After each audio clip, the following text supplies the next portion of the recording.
नमस्कार, knockingnewz.com में आपका स्वागत है। मैं हूं गिरिजेश वशिष्ठ।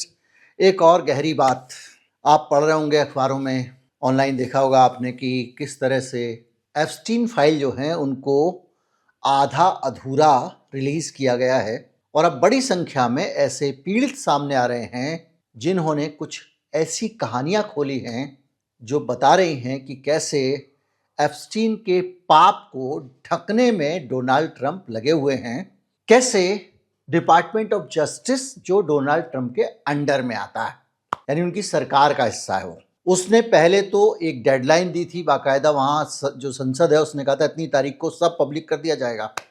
उसके बावजूद थोड़ा सा हिस्सा सार्वजनिक किया। जो हिस्सा सार्वजनिक किया उसमें जो सबसे ज़्यादा रहस्योद्घाटन वाली चीज़ें थी उनको छिपा दिया गया और बहुत सारे चेहरे छिपा दिए गए। और चेहरे छिपाने के पीछे एक कारण ये बताया गया, जो उनका कहना ऑफिशियली, कि जिन लड़कियों के चेहरे थे उनका ध्यान रखा गया है। बड़ी अच्छी बात है, लेकिन उन लड़कियों के लोगों का कहना ये है, मतलब बहुत सारी पीड़ित लड़कियों के, ये चेहरे इसलिए छिपाए गए हैं कि अगर उन लड़कियों को पता लग गया तो फिर वो भी अपनी कंप्लेंट लेकर आ जाएंगी। हालत ये है, बड़ी संख्या में लड़कियों ने ये जानकारियां पब्लिक की हैं कि वो इसकी शिकायत लेकर गई थी। एक लड़की ने कहा कि मैं अपनी बहन की शिकायत लेकर गई थी। 1996 में उन्होंने FBI के पास रिपोर्ट दर्ज कराई थी। अभी आप इससे समझेंगे कि जेफरी एप्स्टीन के मामले में सारे के सारे लोग वहां के एक जैसे हैं। वहां की सरकार, सारा सिस्टम, समृद्ध को नहीं घोष घुसाई वहां भी लागू होता है। वहां के अमीर भी, वहां का लोकतंत्र भी वहां के अमीरों के सामने नतमस्तक है। हालत यह है कि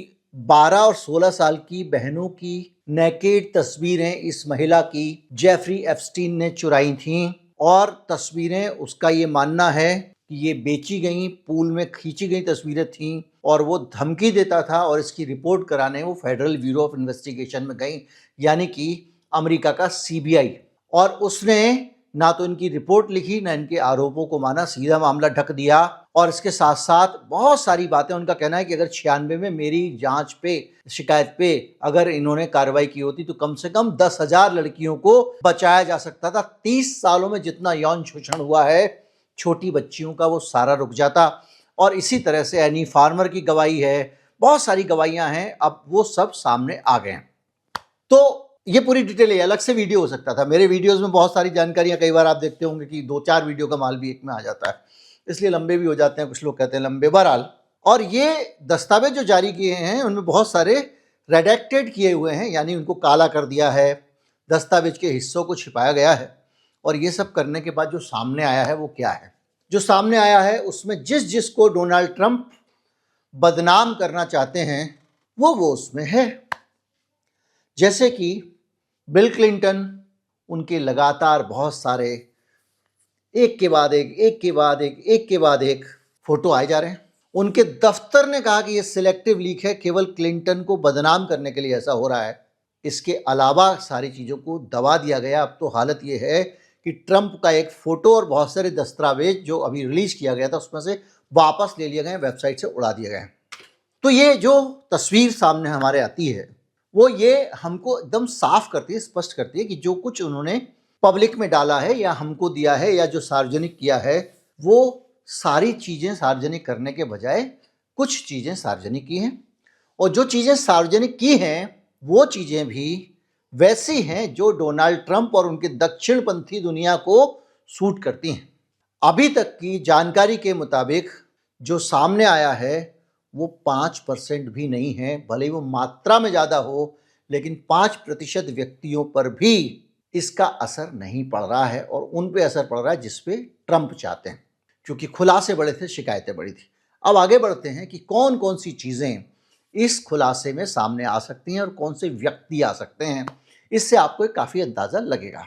देखिए, एक तो ये खुलासे लाने के टाइमिंग पे भी लोग सवाल कर रहे हैं। जब ये खुलासे आ रहे हैं, इस बीच में आईसिस पे अमेरिका ने बम गिराए सीरिया में, ताकि लोगों का ध्यान बढ़ जाए। खैर, एप्स्टीन को अगर आप जानें तो एप्स्टीन एक छोटा मोटा आदमी नहीं था। एप्स्टीन एक लोकल अपराधी नहीं था। उसके पास निजी जेट थे असंख्य, प्राइवेट आइलैंड थे, टापू थे, जजीरे थे समंदर में। यूरोप, मिडिल ईस्ट और एशिया तक उसकी पहुंच थी। पता नहीं कितने बड़े बड़े अमीर, कितने बड़े बड़े राष्ट्राध्यक्ष उसके संपर्क में थे, और मैं संपर्क में थे से ज़्यादा कुछ कह नहीं सकता हूं अगर मैं ईमानदारी से बात करूं। मुझे नहीं पता कि वो क्या करते थे जब तक कोई सबूत सामने ना आ जाए। हो सकता है उनकी वैसे ही राम राम दुआ सलाम रही हो, जैसे नोम चॉम्स्की का आया परसों।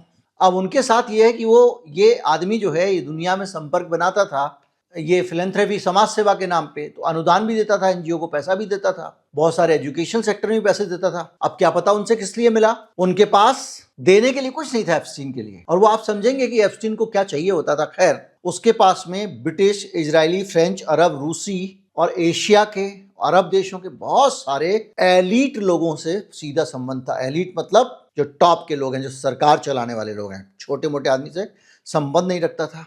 Modelling, finance, science funding, royalty, सब जगह वो मौजूद रहता था। और इसका मतलब आप समझिए कि ये जो आई हैं अमेरिका के 4 चेहरे आपके सामने हैं, ये उसके संपर्कों की एक छोटी सी छवि है। इन 4 चेहरों के बारे में भी हम ये तो नहीं कह सकते ना कि ये सब लोग बाल यौन शोषण के का हिस्सा रहे होंगे, लेकिन ये सामने तो आ रहा है ना। और ये सामने आ रहा है कि इनके संपर्क तो इसी तरह से जो बाकी के लोग हैं उनके जब इतने संपर्क थे तो एप्स्टीन के दस्तावेजों में क्यों आ रहे हैं, और कुछ अमेरिकी नाम ही इसमें क्यों सामने आ रहे हैं। इससे आपको अंदाजा लगेगा कि बहुत कुछ ऐसा है जिसको छिपाया जा रहा है। अब एक बड़ी बात यह है कि डोनाल्ड ट्रंप का तो चलो ठीक है, उनकी फोटो आ गई, हट गई। बहुत सारे ऐसे देश हैं जिनकी जानकारी इसमें गायब कर दी गई है। यहां सोचना पड़ेगा, आज की तारीख में जो जानकारी आ रही है, जो सामग्री गायब की गई है या जो सामग्री छिपा ली गई है या जिसको काला कर दिया गया है, जिसको जारी नहीं किया गया है, वो जानकारी क्या है। कम से कम एक चीज तो मान के चलिए कि इस मामले में जो जानकारी है उसके हिसाब से अब इन्होंने जो संसद की बात नहीं मानी है और फाइलें सारी रिलीज नहीं की हैं, तो डिपार्टमेंट ऑफ जस्टिस वाले जो हैं वो कम से कम उनको सजा मिलेगी। कितनी मिलेगी सजा ये कहीं नहीं लिखा हुआ है, हो सकता है प्रतीकात्मक सजा दे दी जाए। लेकिन जो जानकारियां छिपाई गई हैं, इन जानकारियों में बहुत कुछ ऐसा है जो पूरी दुनिया को हिला सकता है। और हम अब समझेंगे कि वो कौन सी जानकारियां हैं जिनको अभी तक छिपाया गया है, और इसके बाद आएंगे कि वो जानकारियां क्यों छिपाई गई होंगी। और उससे पहले हम ये समझेंगे कि एप्स्टीन आइटम क्या था। पहले आप ये समझिए कि एप्स्टीन जो है उसका जो नेटवर्क है और जिस तरह की जानकारी आ रही है, जिस तरह की सामग्री आ रही है, वो एक चीज साफ बताती है कि कोई भी व्यक्ति जो किसी को ब्लैकमेल करने का इरादा रखता हो वो ही ऐसे काम करेगा। कोई व्यक्ति किसी अगर महिला के साथ में या एस्कॉर्ट के साथ में या जो भी पेड सेक्स के लिए समझ लीजिए कहीं जाता है, तो वहां जाके वो फोटो नहीं खिंचवाएगा। कोई आदमी जो इतनी उच्च प्रतिष्ठा का है, जैसे अमेरिका का राष्ट्रपति, वो अगर इसके टापू पे जाके इसका आतिथ्य स्वीकार कर रहा है, तथाकथित घृणित आतिथ्य, वो फोटो नहीं खिंचवाएगा।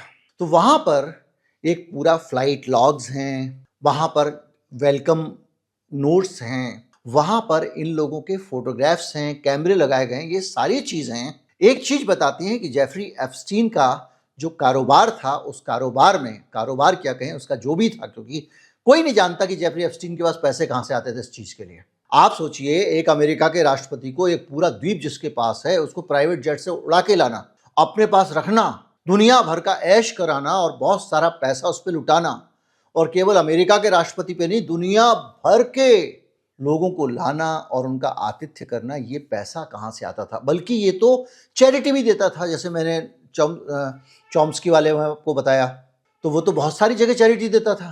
तो ये पैसा इसका आता कहाँ से था, ये बड़ा सवाल है कि कौन इसको फंड कर रहा था। इस सवाल का उत्तर भी आपको मिलेगा। तो इसका जो पूरा मोडस ऑपरेंडी था और जिस तरह की जानकारियां ये इकट्ठी करता था, उनका मकसद था ब्लैकमेल करना।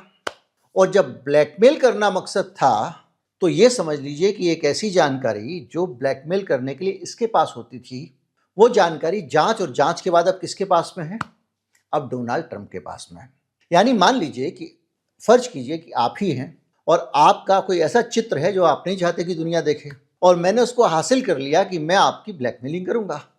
कल के दिन ये चित्र कोई और हासिल कर लेता है तो ब्लैकमेलिंग का हथियार उसके पास चला गया। वो जानकारी जो आप गुप्त रखना चाहते हैं, वो जानकारी अब उस व्यक्ति के पास में है, और मैं तो दुनिया में हूं नहीं। आपको पता है कि एप्स्टीन जेल में मार दिया गया था या उसकी हत्या हुई या मर गया, कोई नहीं जानता। तो ये पूरा का पूरा जो चक्र है उसका, ये जासूसी से जुड़ा हुआ है। यानी वो दुनिया के बड़े बड़े लोगों को फंसा के अब ऑन द बोर्ड लाता था, ऑन बोर्ड, और उसके बाद लाने के बाद में वो अपने साथ उनकी नज़दीकियां, अपने साथ उनके फोटोग्राफ, उन सारी चीज़ों को सबूत के तौर पर इकट्ठे करता था। अभी उसके साथ फोटोग्राफ आए हैं और कई लड़कियों के साथ फोटोग्राफ भी आए हैं, छोटी छोटी लड़कियों के साथ में। और वो जानकारी वो इकट्ठा कर रहा था, वो अपने पास एक रिकॉर्ड बना रहा था, वो अपने पास फाइलें बना रहा था, और हर आदमी का उसके पास एक डोजियर था। जिस एक जानकारी के निकलने भर पे किसी ना किसी भी राष्ट्रपति की कुर्सी जा सकती थी। अगर क्लिंटन का ये खुलासा हो जाता तो क्या होने वाला था। आप सोचिए कि वो राज परिवार का जो सदस्य है, प्रिंस क्या नाम है, उसको तो हटा दिया ना वहाँ से, वो तो रॉयल्स, उसकी तो छीन लिया ना उसका अधिकार। प्रिंस विलियम शायद नाम था, नहीं। तो ये जो चीज़ें हैं, ये चीज़ें हमको बताती हैं कि वो व्यक्ति ये सब इकट्ठी कर रहा था। अब यहाँ प्रश्न उठता है कि इकट्ठी करने में उसका इंटरेस्ट क्या था, वो ऐसा क्यों कर रहा था। अगर वो लोगों के बारे में ऐसी जानकारियाँ इकट्ठी कर रहा था जिनसे उनको ब्लैकमेल किया जा सकता है, तो निश्चित तौर पे वो किसी ऐसे व्यक्ति के लिए कर रहा होगा जो इन लोगों से अपने हित में कोई काम करा सकता है। अब वो डोनाल्ड ट्रंप के पास में है, डोनाल्ड ट्रंप उसको सार्वजनिक नहीं कर रहे हैं या कर रहे हैं, उसके आधार पर डोनाल्ड ट्रंप कुछ अपने हित में जो चाहे वो करवाना चाहें, करवा सकते हैं, नहीं करवा सकते हैं, ये सब उनके पास में है। हो सकता है कि वो कोई और राष्ट्राध्यक्ष हो, मान लीजिए ABC किसी भी कंट्री का, मान लीजिए किसी भी देश का, किसी भी राष्ट्र का राष्ट्रप्रेमी राष्ट्राध्यक्ष हो, प्रधानमंत्री हो, उसको वो बोले कि भाई कल से आप न्यूक्लियर डील पे साइन करो, तो 15 साल से 20 साल से नहीं होगा, तुरंत कर देगा। भैया ट्रंप के पास कागज है, बाहर आ जाएगा, फोटो तो बड़ी बेइज्जती होगी। अब भारत जैसे देश में बहुत सारे लोग तो वो सुब्रमण्यम स्वामी के आरोप के बाद में इसी बात को लेकर आतुर हैं कि हमको मोदी जी की कोई फोटो देखने को मिलेगी वैसी वाली, इसी में लगे लोग।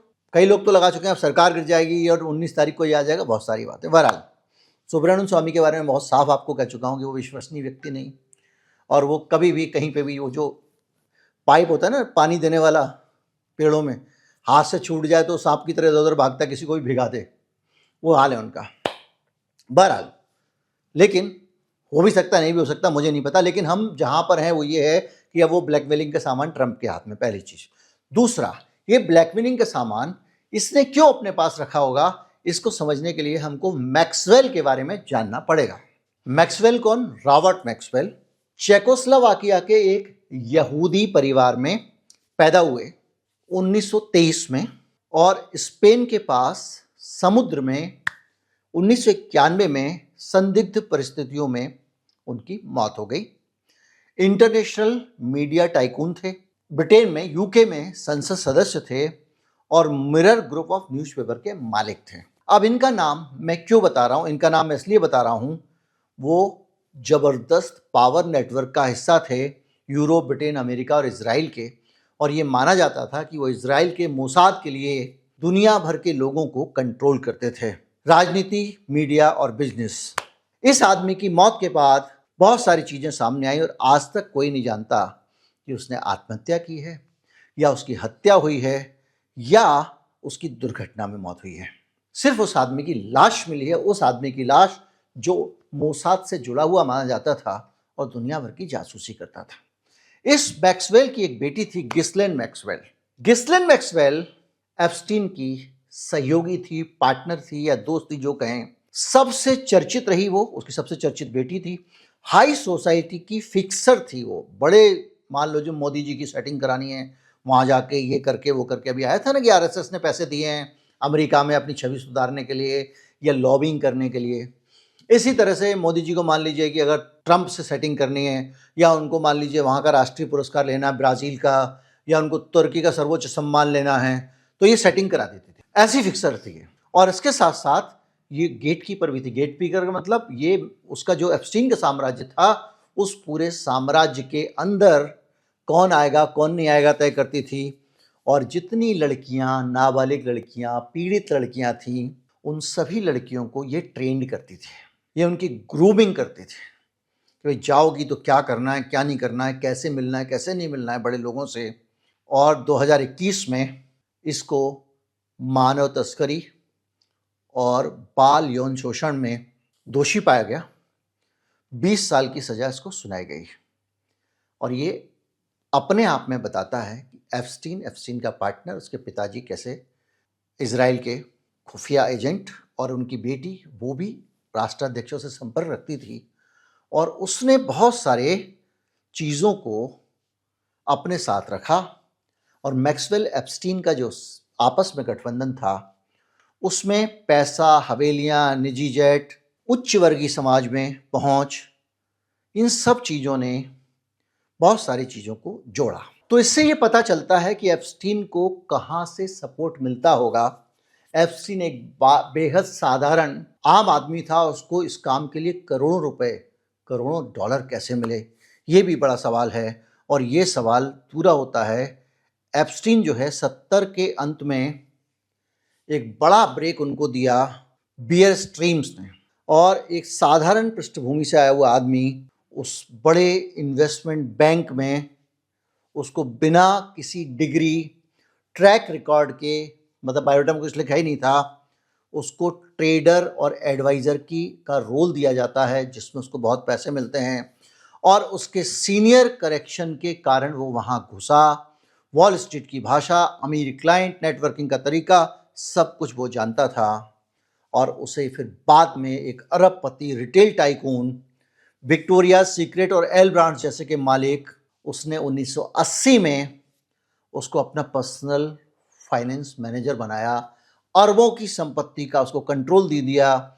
न्यूयॉर्क के मैनहट्टन में, मैनहट्टन वही है जिसकी ऊंची ऊंची इमारतें फेमस हैं, वहाँ पर भव्य हवेली जो बाद में एप्स्टीन के नाम हो गई, उसके नाम पावर ऑफ अटॉर्नी दे दी गई। यानी एप्स्टीन को न्यूयॉर्क, पाम बीच, ये सारा जो एंट्री मिली, ये पैसा वहाँ से मिला।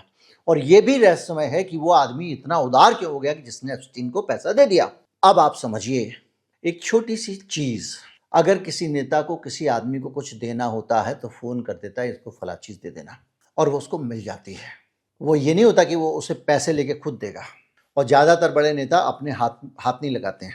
तो अब आप एक सिचुएशन अभी तक की तस्वीर के हिसाब से जो समझ में आती है कि एप्स्टीन का इजराइल की मोसाद के साथ बहुत नज़दीक का, एकदम नज़दीक का हम नहीं कह सकते, हो सकता है कि वो उसके लिए काम करता हो, रिश्ता होता है। वो एक ऐसा नेटवर्क बनाता है जिसमें कि वो ब्लैकमेलिंग कर सके, उसके लिए वो आधार है उसके पास में। और उस ब्लैकमेलिंग के आधार के बीच में वो दुनिया के ऐसे लोगों को लेके आता है जिनको कठपुतली की तरह नचाना बहुत ज़्यादा काम का और ताकत का फैसला हो सकता है, और ऐसा हो सकता है जो दुनिया में आपको ताकतवर बना दे। और ये काम एक इजराइल से नज़दीक आदमी कर रहा है, इनडायरेक्ट तरीके से नज़दीक। ऑफिशियली आप नहीं कह सकते वो उसका एजेंट था या नहीं था। अब ऐसे में आपको अगर ये लग रहा है कि डोनाल्ड ट्रंप के पास में वो सारी ब्लैकमेलिंग की सामग्री, अगर वो ब्लैकमेलिंग की सामग्री है तो, लेकिन दिखती तो वैसी है। डोनाल्ड ट्रंप की उस तक पहुंच है और डोनाल्ड ट्रंप का उस पर कंट्रोल है, क्योंकि वो जितनी चाह रहा है उतनी रिलीज हो रही है, जितनी नहीं चाह रहा उतनी रिलीज नहीं हो रही है। तो कुल मिला के इजराइल का ब्लैकमेलिंग का एक बड़ा हथियार जो दशकों में एप्स्टीन ने इकट्ठा किया था, वो अब ट्रंप के पास में है। तो ऐसी स्थिति में अगर हम ये मान के चलें कि एप्स्टीन फाइल के अंदर जो नाम दर्ज हैं, जो चीज़ें दर्ज हैं, वो बाहर आ जाएंगी, तो हमारी एक खाम ख्याली है। अभी जो 2, 4, 6 लोगों का ही नाम सामने आया है, 10 लोगों का सामने आया है, 15 का आया है, ये ऐसे ही नाम आते रहेंगे। लेकिन जिन नामों से आज भी उठक बैठक करा के अपना फायदा लिया जा सकता है, कोई भी उन नामों को सार्वजनिक करना नहीं चाहेगा। इसलिए ट्रंप से भी ये उम्मीद नहीं की जा सकती। लेकिन अभी बहुत सारी चीज़ें हैं जो सामने आना ज़रूरी है, क्योंकि जो फोटोग्राफ आपने देखे हैं सारे के सारे फोटोग्राफ वो जो फिल्म वाला कैमरा आता था पुराने ज़माने का, उसके फोटोग्राफ हैं। कोई भी डिजिटल फोटोग्राफी वाला फोटोग्राफ नहीं है जो आज के हैं। डिजिटल फोटोग्राफी में क्या होता है, एक एक्सिफ इन्फॉर्मेशन होती है, EXIF। उस इन्फॉर्मेशन में कैमरे की इन्फॉर्मेशन, उसकी जियो लोकेशन, कितने सेटिंग क्या थी कैमरे की उस समय, वो सब कुछ होती है। वो एक्सिफ डाटा इन फोटोग्राफ में नहीं है, रिलीज नहीं किया गया है, ताकि आप समय का भी पता नहीं कर सकते, कुछ पता नहीं कर सकते। बहरहाल बहुत सारी चीज़ें अभी सामने आनी बाकी हैं। इसके अलावा raw digital photo EXIF metadata के साथ में वही डेटा जो तारीख, लोकेशन, कैमरा बताएगा, जैसा मैंने आपको बताया, नेटवर्क का मैप, कैलेंडर, क्योंकि इसके सिस्टम में जो इसका कैलेंडर होगा उसमें दर्ज जानकारियाँ, फ़ोन लॉग कि भाई किसको किसने फ़ोन किया, इसने किसको फ़ोन किया, विजिटर रजिस्टर, उसके घर का, उसके विमान का, उसके द्वीप का, कौन कब आया, कितनी बार, ये सारी जानकारियाँ। इसके अलावा एप्स्टीन की असली आय का स्रोत क्या था, ये सबसे बड़ा सवाल है। कौन से ट्रस्ट हैं, कौन सी शेल कंपनियां हैं जो उसके पैसे से ऑपरेट होती थी, विदेशी बैंकों में उसके कितने खाते हैं, दान और फिलैंथ्रोपी का उसका चैनल, ये साफ होते ही आप जान पाएंगे कि कौन संरक्षण दे रहा था, कौन समर्थन दे रहा था और कहाँ से पैसा आ रहा था। अभी जो हमने समझा उसके हिसाब से ध्यान जा रहा है इजराइल पे।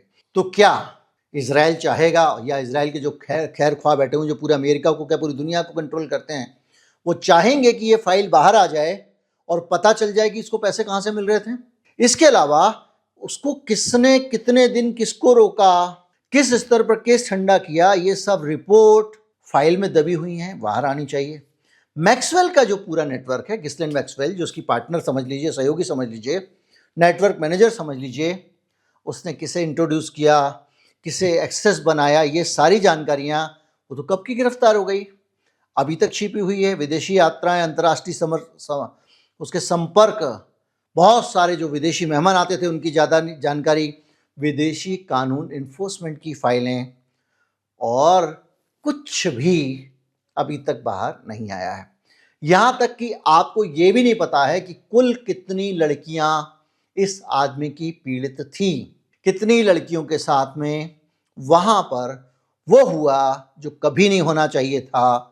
कई ने कभी रिपोर्ट नहीं की, कई रिकॉर्ड से बाहर हैं, कई लोग अभी भी डरे हुए हैं, कई लोग अभी भी सामने नहीं आ रहे हैं। ये सारी चीज़ें, पैसा, नेटवर्क, डिजिटल डेटा, ये सब चीज़ें अभी बाहर आनी बाकी हैं।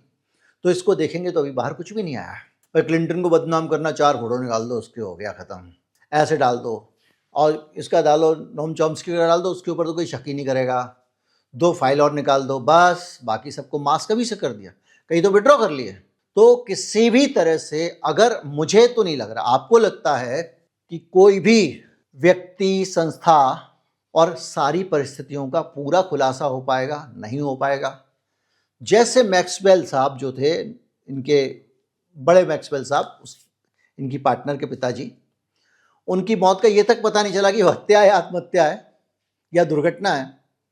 उसी तरह से एप्स्टीन के मरने के बाद ये कभी पता नहीं लग पाएगा कि इस पूरे नेटवर्क में क्या क्या हुआ था। जो जानकारी हमारे पास है वो एक सुई की नोक के बराबर भी नहीं है, और ये है दुनिया के अमीरों की, शासकों की, एलीट की, उद्योगपतियों की दुनिया। जिनके पास ज़्यादा पैसा हो जाता है तो वो क्या क्या करते हैं, ज़्यादा पावर आ जाती है, क्या क्या करते हैं, कितना और कैसे गिरते हैं, उनको समझ में नहीं आता कि मेरी इतनी सी ज़िंदगी में इसमें कौन सा ऐसा पाप पुण्य कर डालूं। क्योंकि जो बड़े लोग हैं इनको मालूम है भगवान नहीं है, इनको पता है कि अगर है भी तो वो कुछ नहीं करने वाला। वो उसने, जावेद अख्तर ने कह दिया अभी उस दिन उस बहस में कि अगर भगवान है भी तो उससे, तो ईश्वर, खुदा जो भी मान लें आप, है भी तो वो उससे अच्छे तो हमारे मोदी जी हैं। कहना वो ये चाह रहे थे कि वो तो मोदी से भी बुरा है, लेकिन जो भी है वाकई वो साक्षी भाव में रहता है, जिसको जो करना है कर ले। अब सबकी अपनी धारणा है। कोई कहता है स्वर्ग में जाके इंसाफ होगा, किसने देखा है। कोई कहता है वहाँ बेहतर नहीं पा रहे, किसने देखा है। कोई कहता है कि वो आपका कयामत के दिन उठेंगे तो इस दिन इंसाफ होगा, किसने देखा है। ये सब बातें जो है कुल मिला के, और ये बात ये लोग जानते हैं, और इसीलिए किसी भी हद तक गिर जाते हैं। लेकिन इतना गिर के फ़ायदा क्या है भाई? क्या मिलता है तुमको? क्या मिलेगा? आपको लगता है कि इन्होंने जीवन में सुख लिया? आपको लगता है कि इन लोगों ने कुछ पाया? मुझे नहीं लगता इन्होंने कुछ पाया है। सब एक आपकी तृष्णा है। आपको लगता है बहुत पैसा आ जाएगा तो मैं ये कर लूँगा, वो कर लूँगा। एक हद के बाद, पैसा आने के बाद भी आप किसी काम का नहीं है आपके।